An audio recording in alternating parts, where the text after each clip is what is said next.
We're getting into a conversation this morning with two senators of the Republic of Kenya in the counties of Makueni and Nandi. Makueni Senator Madam Maanzo is here with us this morning and is already in the room and has kept time. Good morning, Senator. Good morning. How are you doing? I'm fine, thank you. Karibu sana. Asante. Waiting for your colleague from Nandi. He'll join us soon. And even as we continue, Karibu Sana, it's been a while, we are going to get into a conversation. Bunge opens up again today after a month-long recess. Mm-hmm. There is a lot that's on the table. We're already being told that top of the discussions, at least at the National Assembly, and we're not quite sure about the Senate, will be around issues of nominations that the President had made for folks who will represent the country in missions abroad. One would hope that those discussions would center around the numerous reports that the Auditor General has talked about, as well as the recommendations that may be coming from the County Public Accounts Committees. But we'll look into some of those details as we get along. Dennis Aseto is in Côte d'Ivoire this week. He would like to share the proverb. We'd love to get your interpretation. Yeah, Côte d'Ivoire. The capital is Yamoussoukro, which is the political capital. But then again, we have Abidjan, which is the economic hub and the country's largest city. Now, it borders Liberia, Guinea, Mali, Burkina Faso, Ghana, and the Atlantic Ocean, with a population of around 29 million people. It is said if you eat chocolate in the world, perhaps the cocoa beans used to prepare that chocolate must have come from Côte d'Ivoire. Yeah, and also one of the biggest exports, as we keep saying, is Didier Drogba. The elephants. The elephants, you know, Yaya Toure and Gavinho. Are you a fan of football? Yes. Yes. I like that answer. Yeah, let's take that. Yeah, but let's go. For a long time, I was in charge of sports in Kenya. So in Kenya, we've got to get involved. Okay. Yes. So let's go to the proverb. The one who fetches water is the one who is likely to break the pot. The one who fetches water is the one who is likely to break the pot. How would you interpret that? First, I want to say that Côte d'Ivoire has very interesting people. Mm-hmm. If you meet them worldwide, they are very aggressive. Mm-hmm. Now, it means, traditionally, water used to be carried in pots. So you go with the pot to the river, and then you fetch water. On your way home, you are likely to sleep and fail.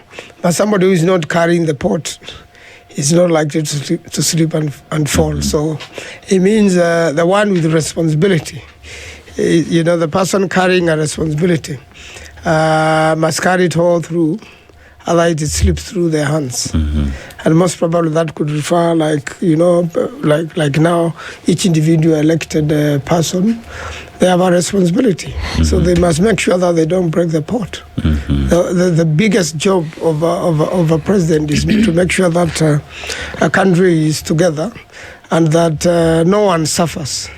Our pot has been broken. Quite a number of young people have died. That's a broken pot. And maji yakimwagika hayazoleki. Yeah. So you cannot collect back whatever has come out of the pot.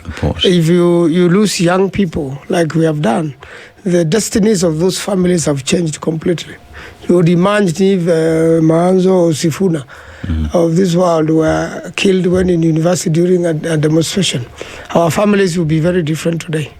So it is important we preserve the lives of Kenyans. Okay. Well interpreted and dove-right into. Absolutely well interpreted. Yeah. For the longest time, Senator, and this is just so off the cuff, but I try to remember what your voice reminds me of, and I've gotten it this morning. The timbre of your voice is like that of Nelson Mandela.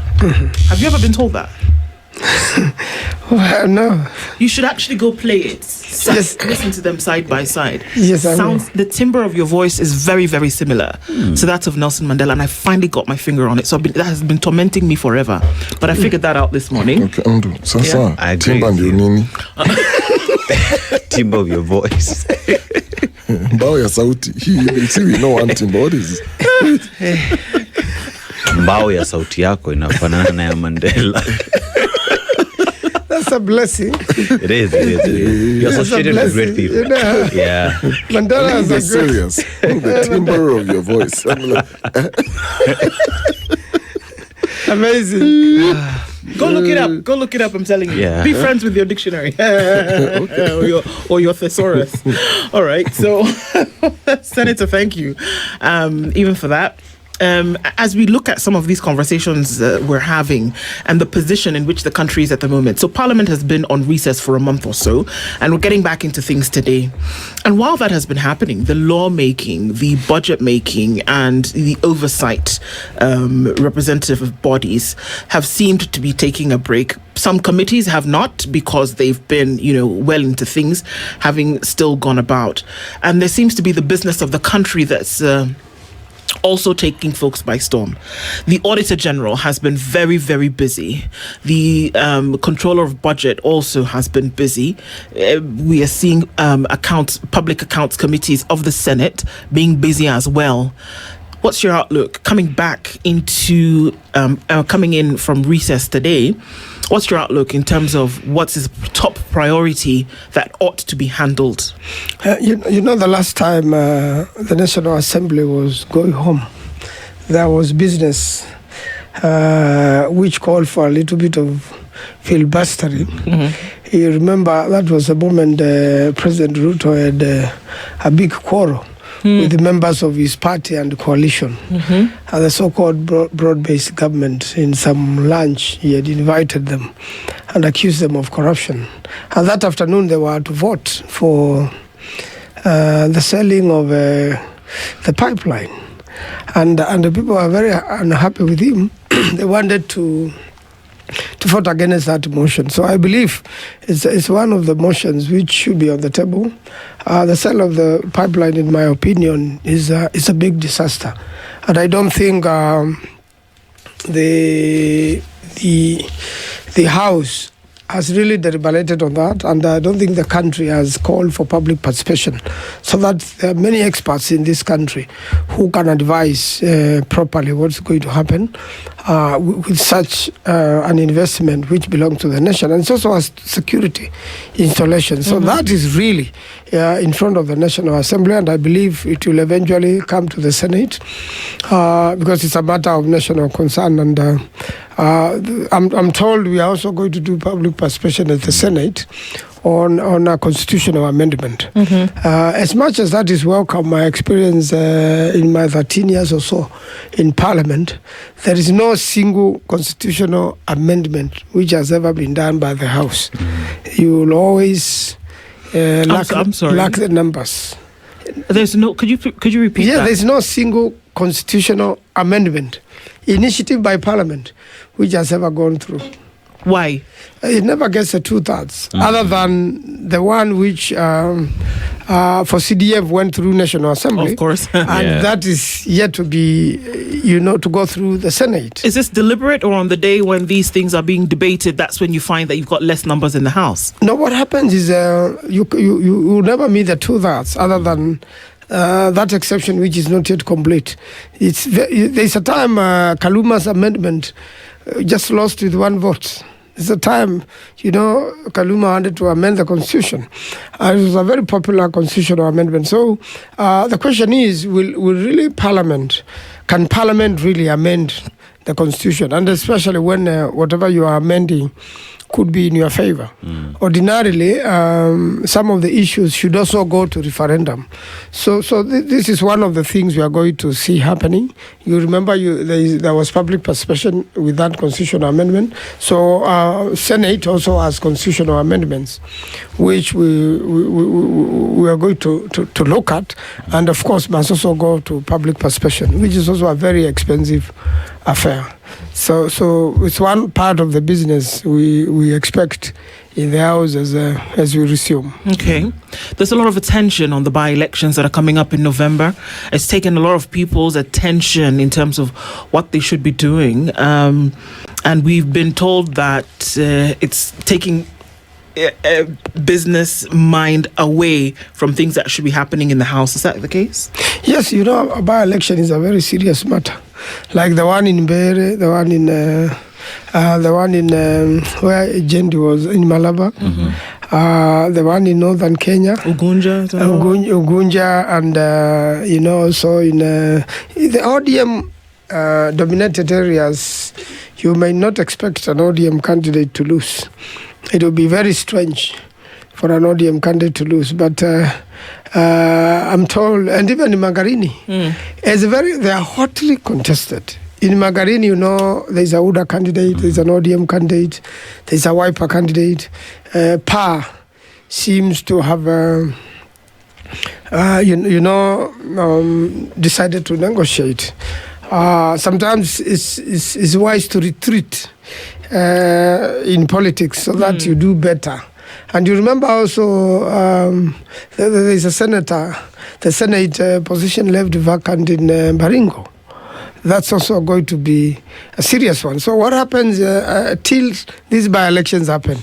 I doubt whether the House will have any numbers, because different political parties have to go on ground and make sure that they get these seats. DCP is expected to win quite a number of seats. So the thing that Kenyans pay members of parliament for, to be in-house, deliberating on issues, in oversight, in representation, in budget making, they won't actually do for the next 6 weeks or so, because they need to ensure that party strongholds are preserved.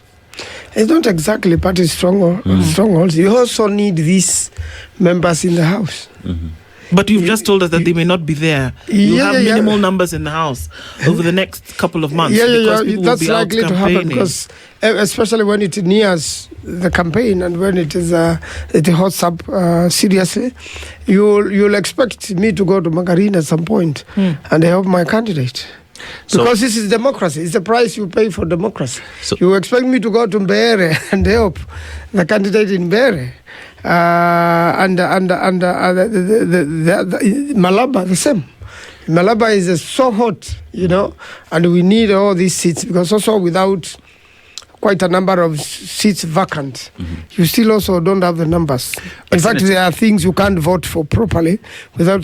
That's why a by-election is very important, and this should be filled almost immediately to make sure that the House has the full numbers. But Senator, you look at it from that perspective, but then again, a Kenyan seated somewhere would assume that individuals who are vying or running for this position, it is their responsibility to go to their constituents and convince their electorate to give them that vote. That the senator from Makueni County, having been elected by the people of Makueni, should be in the August House to disseminate the responsibility given by the people of Makueni County. That as much as there is the need for political, you to go support your members, but there is the responsibility that you've actually been given by the people of Makueni. So at what point does the role that you've been given become less important, but to ensure another individual? I've got 3 roles, and that argument has been there before. One of it is to represent people. The other one is oversight. And when you represent the people, you can represent them in so many places. It could be the wish of the people of Makueni that their senator goes to Magarini and helps build their party, or represents the people there, or goes to Bere and the other places. After all, it's a short-lived thing. And you also, you can be on the floor of the House. You can represent people on the floor of the House or outside the House. Sometimes you can sit in the House and you are not very useful. So, or you have no business assigned to you by your constituents on the floor of the House that day. This also means over the weekends, from Friday to Monday, there's nothing wrong. Making sure we have another senator from Baringo coming in, because we need to be a full house. So that when we are voting, we are sure that we have not lost a motion simply because the seat of Baringo is vacant. So I'm particularly very interested in Baringo and what happens there. Because when we were burying our late senator, I could pick the mood of people. When the senator for Busia spoke, you would be cheered. When Sivuna spoke, will be cheered. But when the UDA ones, of which had lost a UDA member, stood there, they were not received very well. So this is interesting to follow. We want to know why. In fact, the people didn't want much trouble that day. They wanted a very peaceful send-off. And if people brought too much politics there, we were going to face the locals. So will the by-elections pretty much show, will be a show of might in terms of how the country is thinking, the direction that Kenyans are taking moving forward, a reason why politicians, members of parliament, senators, consider these by-elections as a do-or-die affair? It's a very important thing. You know, like you remember the seat in Behere was for DP. So DP led by Justin Muturi, a former AG, Minister and Speaker, we want to see how their party fares. You know, the seat in Magharibi belonged to ODM. How interesting if ODM loses this seat. And if they lose, it's because of the fight between UDA and ODM, yet they are in broad-based. That gives you directions as to what could be happening in 2027. Remember, Kenyans are very curious to change the government. So the Kenyans are going to fall under 27 MCA positions to be filled. So it's quite busy around the country. Yes. But even while at it, Senator, there are many emerging issues that need to be discussed. So there is the issue of compensation and justice for the victims who were killed by the police. There is the aspect of the 10 agenda by the broad-based government that as well are here and it needs to be. There is SHA, there is education, all these matters. So how then, or what assurance are you giving Kenyans today that these will equally be an important agenda now that you're back in the House? I can assure you the emotions which relate to all those issues. And you remember we already gone to court to stop the body which had been unconstitutionally formed to compensate people. We already have Kenya National Human Rights Commission. We have and there are many, you know, the human rights bodies, because there are two commissions, one by government, and both of them do a very important job. They've got all the records. They have all the people who have died. We have all the disappearances. There are many questions to be raised. We had also formed the People's Restorative Justice Commission, whereby evidence could further be presented by families, because some of these families got muzzled. You remember the young man who went to the House and was telling Mr. Speaker, we are here. And he left Parliament precincts safely. But by that night he was killed and unceremoniously buried, not even in his own land of origin, which is Western Kenya.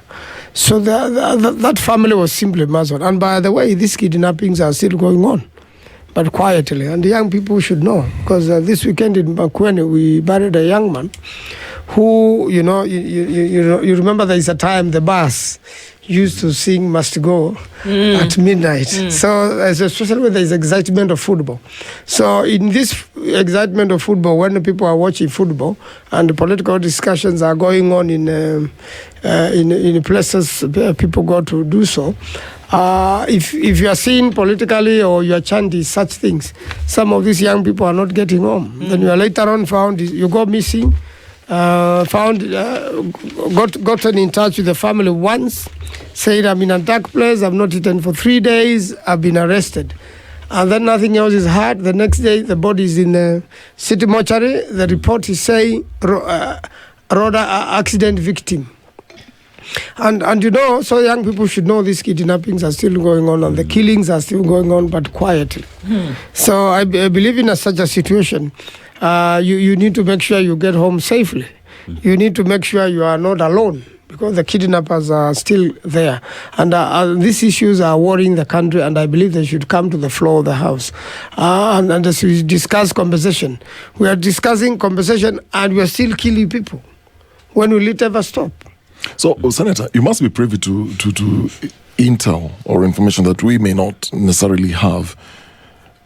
Who is making these young people disappear? You know, earlier Are on, these criminal gangs? Is this still government?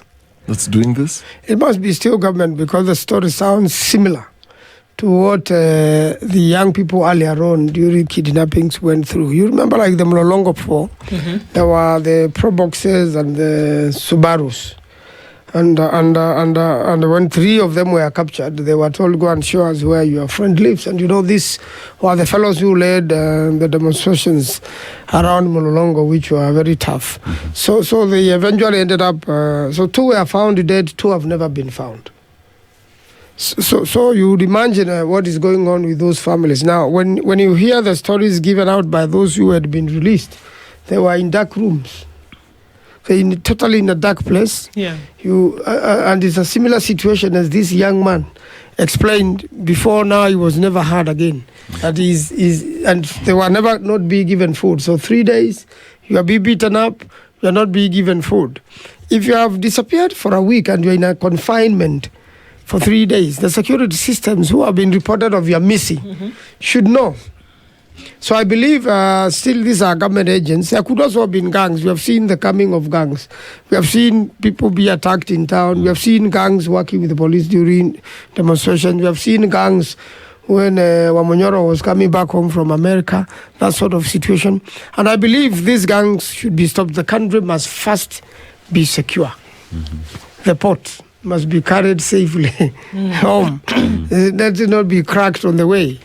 So the country safety must be a thing very important, because it means if kidnappings are still happening but slowly, and even poisoning. Some of these activists, they go to places, they get poisoned, they go to hospital, they don't come back. You have some clots. Is that the new trend now? That's a new trend. After people are no longer in the streets, kidnappings are still going on, and quite a number of activists. And it's good for young people to know this so that they keep safe. The country is still, justice is still not happening. And with people still disappearing, and you're telling us you are compensating people. So you are killing them and compensating them. I think it's not right. Senator, I'm just trying to wrap my head around this. Just explain to me, you are a politician. I'm not. And I'm just trying to imagine. So, if I want political mileage concerning any issue, so you've ordered the stopping of these supposed killings and kidnappings, but you're saying they're still going on. It almost feels to me, because there are no protests that are currently ongoing. So we've seen all these TikTok videos of young people in clubs as Manu is being beaten. People are chanting and saying one time Ruto must go, whatever. Surely, what kind of threat do these young people in some of these clubs in small towns, what kind of threats when they're chanting and they're high and they just sing and then they disappear and then they're dead? It almost feels like, are we in a sacrificial space? Is this killing for sport? What exactly is going on? It doesn't make logic, doesn't make sense. Well, killing doesn't make sense. Naturally, but you would assume if there are protests and there's a threat to overthrow, for example, like what we witnessed last year, then you might argue, okay, that was excessive. But things have calmed down. Well, that's what it appears to be. Even if it's false. Let me take you through this. But why do we still have this kidnapping going on? Let me take you through this one case scenario. And I'm told there are very many, especially after football. Or, that's the time people are very excited, and that's the time they shout their best. So I give you this scenario of a young man from Makueni, 29 years old, with a young family. So he goes out to watch football and party, and is one of the people seen shouting one time, Ruto must go. Then that night, he doesn't get home.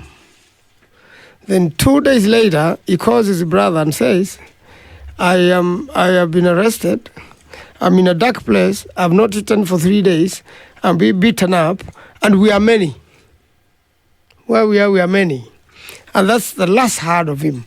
So after 1 week, you go through the mortuaries, the hospitals, the police stations, and then finally, city mortuary, his body's there. And he has got a chest injury. And they're told it's reported as an accident victim. No records of the vehicle or where, but the family nevertheless decides, let's go and bury him. because there is very little now we can do. And I'm saying this is being repeated several times. You get these sort of reports. So for young people, it's not over. Now that you have some team pretending to go and compensate people, it is not over. And I think this must stop, and this one must stop first, the killings, the abductions. It were better if you abducted somebody and release them, but don't kill them.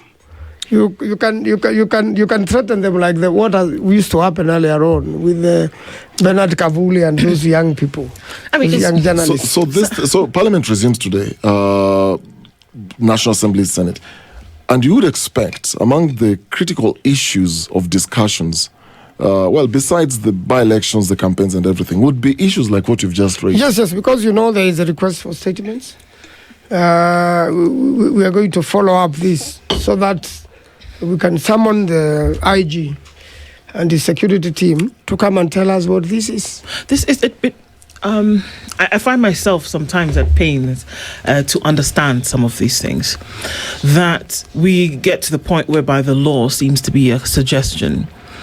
Senator, yesterday we had a conversation with the comms and press, I believe, attaché consular with the Indian High Commission to Kenya. And some of the things that he said to us were not suggestions about how they carry out their elections. They're law. And such a tight precedent has been set that you follow the law. You don't get to do the dalliance with, okay, shall we follow the law today? It's Tuesday, so I don't feel like it. Maybe I will abide by the law on Thursday. You don't get a chance of the days of the week when you will be constitutional. So here we are having a dangerous conversation about the preservation of life, about the making of laws that would put safeguards in place, and we don't seem to be bothered. It's just, it'll happen if it happens. We need to make sure that we stick by the law, but the truth of the matter is that it's not being stuck to. You can very well get away with anything. So if we have bodies that make law, that preserve the law, and this law that's been made is not being followed. If I made something and I was tasked by millions of people to do it, and I did it in one way or another, and then it's not being followed or implemented, I'd feel really bad. I would feel defeated. I would feel horrible. Do we have that sense as lawmaking, as budget keeping, as oversight representative bodies that, guys, we spend all this time working on this thing that nobody really follows? Does it resonate? Well, I want to agree with you that rule of law is very important, and that's why the rule of law protects everybody. And most important, the thing the government is supposed to protect most is life. And then, of course, there is freedom of expression and freedom of speech, freedom of choice. And therefore, when it comes to preservation of life, is a very serious matter. And that's why we need the government agencies to follow the law, that there should not be killings of that nature, kidnappings which are illegal, and then nothing happens to anybody. Mm-hmm. The security agents seems, the police and the investigators seems helpless. You get a lawyer shot on the road, and then the security agents tells you, we have no evidence. We don't have the CCTVs were not on. We don't know the killer. Although we are going to do our level best, they're suggesting that's closure. So we need institutions, the government, the security institutions, to follow the rule of law also, and to preserve life, most important. It means then that is happening because of the government in place. It means whoever has formed government has allowed it to happen. And therefore, probably a country needs to change and bring in a government which can follow the rule of law. And the only judge are the people during voting. Senator, you look at the preservation of life and the sanctity of it and the quality and the respect of the same, and one would say it is something that we lack as a country. You look at the deaths that have happened in the country and continue to happen on a daily basis, and one would say we do not respect the Constitution. You say that Parliament has room to ask for statements and questions and everything involved to ensure that justice is solved. But let's look at if the courts have summoned the DCI, have summoned the IG on several occasions, they delay to appear in court. It appears as though court orders are mere suggestions and not law. What guarantee do we have today that both houses of Parliament, Senate and National Assembly, will be able to get anything from these individuals? Well, like the case I'm talking about, at least will be documented. If whether they show up or they give flimsy excuses, at least you document the case so that if there will be any compensation or any justice, although you know there's no need to compensate without justice. First of all, you must apprehend the killer, because nothing replaces life. No amount of money can buy a human being, it's more important when you have that young person alive and serving his family than paying his family a paltry sum, and it is not accident. It's intentional killing, where somebody should have actually been prosecuted for murder. But because it has been done by a government institution, then it means the only better way. And this is not new. You remember the Rivayala disappearances and people found there, and even some of these people who have recently been kidnapped, and some of them are lucky to be free. They say they were also threatened with being taken to Rivayala and all that sort of thing, as information was being extracted from them. So we want to say that as much as the government wants to preserve itself, it must also preserve life. And that's why all the young people in the country must be awake and realize that the constitutional requirement of participating in an election is very important, because you determine the destiny of your country. And that's why a lot of young people now should wake up and arm themselves with an ID. It's very important when you are 18 years old to have an identity card. One of the biggest challenges we had in the last mass killings in demonstrations, some of these people could not easily be identified, because if you have an ID, then your fingerprints will show where you come from. But if you are that young, and most of them, I believe their bodies are still at the city morgue, they have never been collected, nobody knows where you are, because somebody thinks you are in Nairobi, and because you left the rural home some time back, probably without a phone, and no one has bothered to trace you. So you see, when you have an ID, it helps your fingerprints to be traced. It helps your ID, details to be found. And then you can be traced to your village or mtaa if you live in Nairobi. Then, secondly, voter registration, other than the places by-elections are taking place, are beginning on 29th of this month at the constituency headquarters, and later on they will announce a mass registration. So people should register as voters. And I also want the young people to know IBC hires a lot of them during by-election and the main election. But for you to be hired to be a clerk in this by-election, you must have an ID and you must have a voter's card. Then now IBC will consider you to be one of the clerks. After the presiding officer and the deputy presiding officer, there is clerk number 1 to clerk number 6. And all these are young people. We did this job when we were in university. All these are young people who could be there and also make sure that the vote is not stolen, because the vote is stolen at the police station. And if you have 6 young people say, no way, you cannot steal this. We know this place was 300 votes for so and so, and we have the number. We even got a photo. And it makes it easier, even to have evidence for election petitions. Because every time somebody feels that an election has not been properly conducted, they have a right under the Constitution to file a petition and get justice done, including these by-elections which are coming. If somebody feels something was not done right, they have that right. So it's part of now making a nation every 5 years, and I believe that's a nation the people choose. So if you choose a killing government, then or carelessly refuse to participate, that it comes in and finds you, it's part of making sure that we build the nation together. So I really want to urge young people to participate and to know that nation building is important, and that happens on the voting day, which is a public holiday. No need to spend. Can you imagine 8 million Kenyans didn't vote? So they should not complain. They should not say we have a bad government. They should not say we have a wrong member of parliament or senator. Because by refusing to participate, you also made a choice, and the wrong one. Yes. Okay. So when we look at what is all of this happening at the same time, I'm still coming back to this area that I think just really does need some attention, Senator, that even when some people do their job, because it's not possible that everybody is on the out. It's not possible.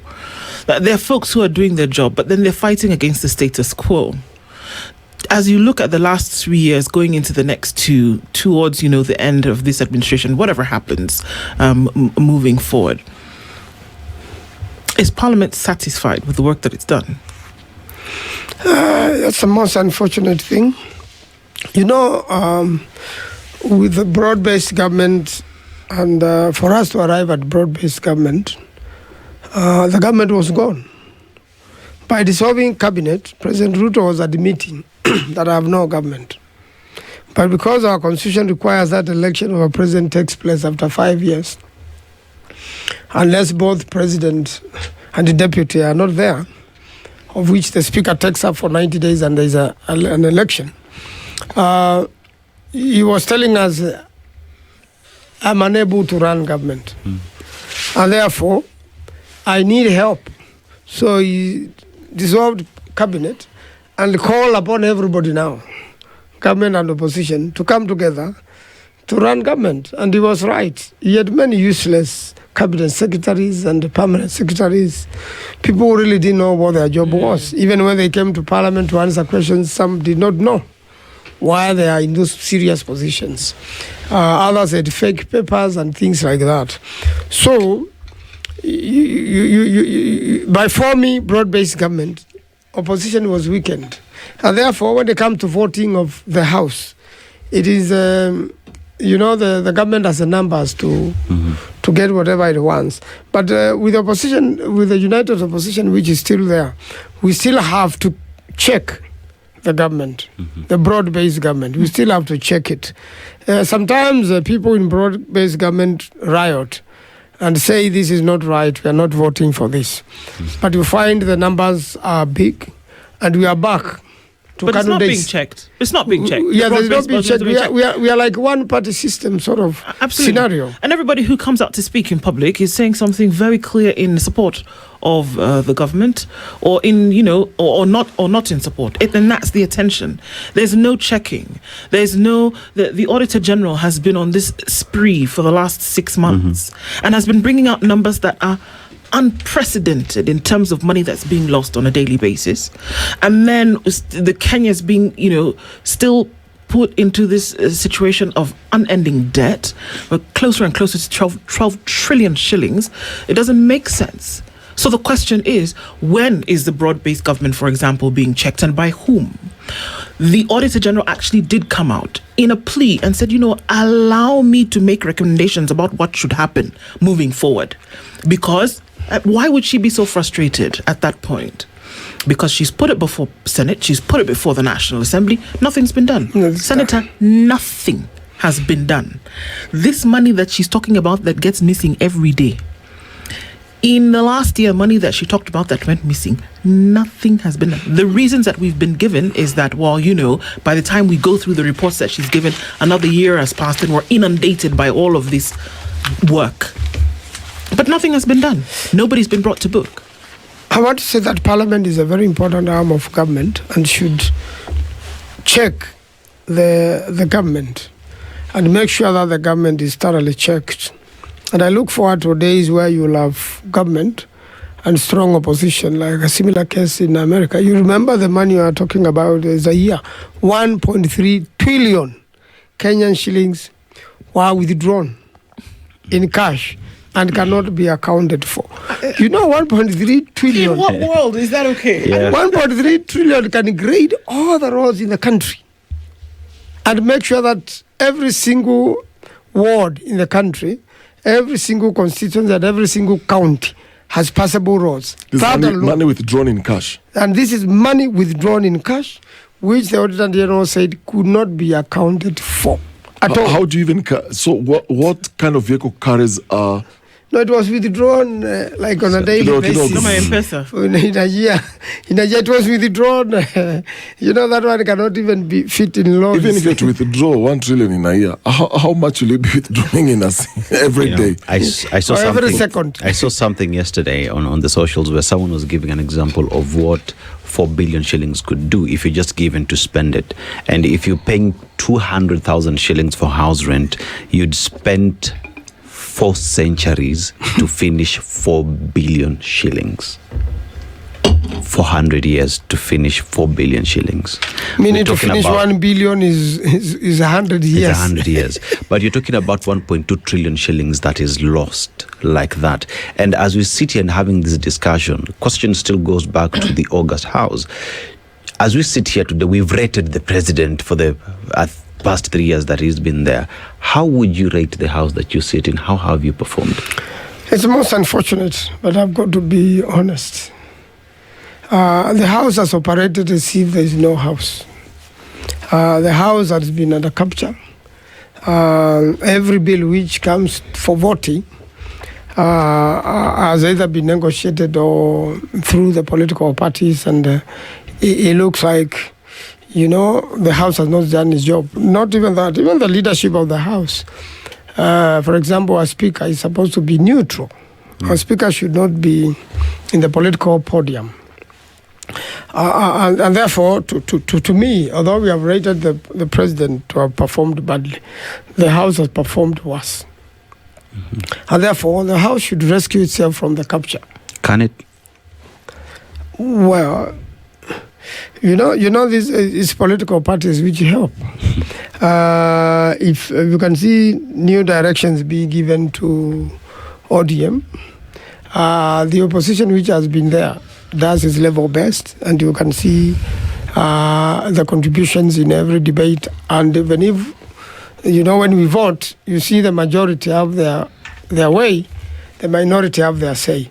But at least there should be quality debate so that even Kenyans can follow and see that, whoever is prosecuting on behalf of the government has presented, if it's a bill, their best level. And the same bill has also, been, opposed and debated thoroughly to show the pros and cons. Because finally, it is a vote. Finally, the House just votes. And the votes carries the day. So if the votes carry the day, Senator, right now we are busy talking about the by-elections that are happening. 2027 is fast coming. If the government itself has let Kenyans down, you say that the August House has let Kenyans down. Under what premise then should any Kenyan sit and listen to members of parliament that they would deliver? And that's why, the good thing is that democracy comes after every 5 years. And in fact, history has it that 70% of members of parliament don't go back. This is the time now the young people should participate in politics. We want new blood in the House. We want people who cannot be compromised. And I know that is with the young people. The biggest problem in the House now is compromise. When somebody gets compromised and does not stand with the people who elected that particular person. So we want to encourage young people. That's why I was telling them to register as voters. Because if you have no ID and you are not registered as a voter, you cannot vie. For you to vie, you must show that you are a Kenyan and you are an adult. And then you must show that you are registered as a voter. Then you can vie, in the counties. You can vie for national offices like Parliament or Senate. You can vie as governor. and you can buy a senator. So we want the young people. They are very many talented young people. If you can win a university election to lead the university students who are very brilliant, there's no election you cannot win.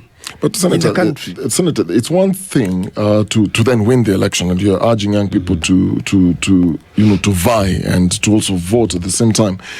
But there's something that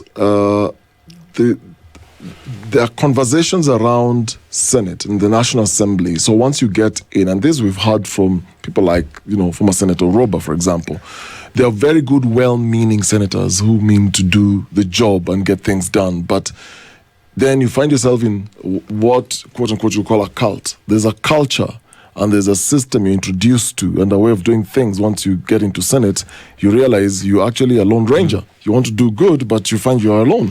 Yes. Then you're persecuted. And you're talking about getting people who then will not be compromised. The president spoke the other day and said there's a big problem. There are a lot of MPs and actually said governors are being called, and then they're being asked for bribes. This is happening at the Senate for the National Assembly is to pass some of these bills. The money is changing hands.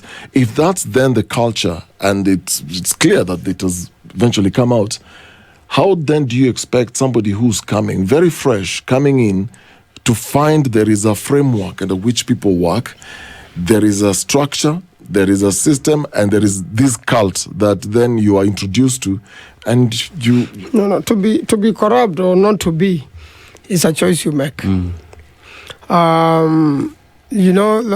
hear during the campaign, we are telling Kenyans now, in these by-elections, because the government is spending a lot of money on them. The money is your stolen money. Is your taxes.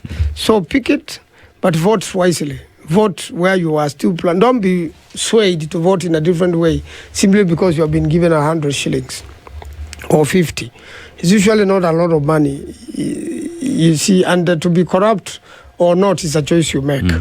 And I want to agree with some of those sentiments expressed by Senator Oroba. They are true, and also the president confirmed.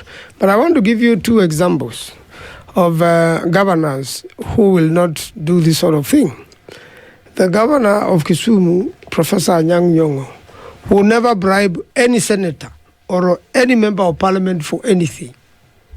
His paperwork is done. If he has done mistakes, he's ready to be told, go and rectify ABCD. But he's very thorough with his work. And not only is he thorough with his work, he comes to Senate early. If you told him the appointment is for 9 o'clock to present yourself to be oversighted, he comes 5 minutes to 9 o'clock. And he's the one waiting for the senators. And then he is also aware of the standing orders. If after 30 minutes you have not shown up, he has a right to leave and go do other things. But Governor Anyang' Nyong'o would never bribe anybody. Similarly with Mutula Kilonzo Jr., he makes his work is well done. And he has no business bribing you. In fact, if you ask him for a bribe, he's likely to make it public that so-and-so was soliciting, for this sort of money. Because there is no personal money you'll bribe with. People bribe with the public money. And the governors who have done their work badly, they have been summoned to their houses. They don't even understand what is coming to be presented. They're such governors. And then they are running around with their CECs looking for, your own senator, to look for other senators, and the press is there. Every single question which will be asked, the press will be there running it live to show what sort of person you elected. No, but what you're saying behind the people who now want behind the scenes to be lobbied, to be excused, to get away with a mess in their counties. So that's why I want to agree. So out of 47, you've only mentioned 2 names. It's that bad. So I'm yet to. I don't sit in every committee. Probably there are other senators in other committees who have met people who are not compromising at all. And also the governor for Lamu. He has no business coming to bribe you. Senator, one would ask the question then, is fidelity to the people, is service to the people or service to the party leadership? Because one seems to think that if the party leader says right, it is right, regardless of the fact that you're supposed to serve the people. Which one comes before? Yeah, and just to conclude that issue of bribery, when the president was talking of Parliament be bribed, the biggest question is who bribes Parliament? And who has the capacity to bribe Parliament or twist them through the party leaders? So for me, I take it differently. And I believe any of the party leaders told a point, by a member of that party who's been elected, and the point makes sense. I'm sure they should agree.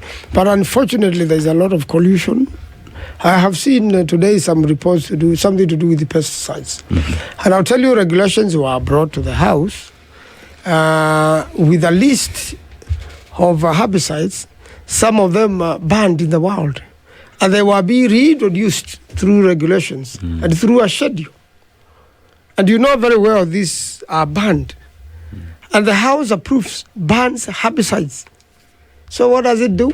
The international community. So is there an intention? Is it deliberate? Yeah. Is Parliament the idea was working in a deliberate fashion the idea to was keep for Kenya in a business, state of underdevelopment? for businessmen to clear their stock. But it's not just businessmen clearing their stock, it's killing Kenyans. It is killing And then Kenyans. here we are thinking about, okay, why do we see rising levels of cancer? But we can never trace it back to the fact that in the House of Parliament, there are men and women who've passed a law to use banned substances in agricultural processes that will kill people in the future. We never make the connection.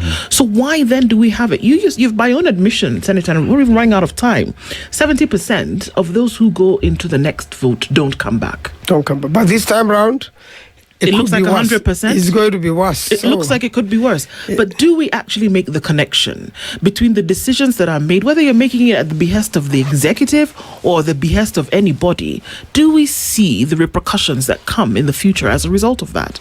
I mean, it cannot be that banned substances in Europe are being used in agricultural processes in Kenya.